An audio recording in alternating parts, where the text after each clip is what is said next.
ťa.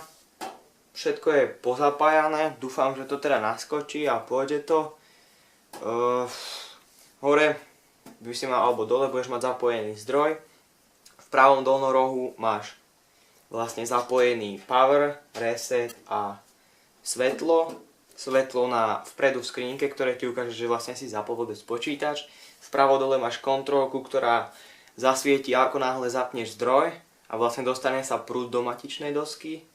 Teraz vlastne keď ho zapnem ten zdroj, krásne nabehne kontrolka.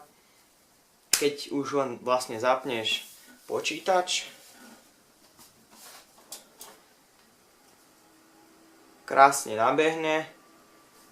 Vidíš, že CPUčko, alebo chladič chladí CPU. Je to všetko zapojené cez SATu, alebo ten hlavný prúd ide cez SATu do matičnej dosky a odtiaľ sa už rozvádzajú ostatné výstupy ako USBčko a keď zapájaš harddisky.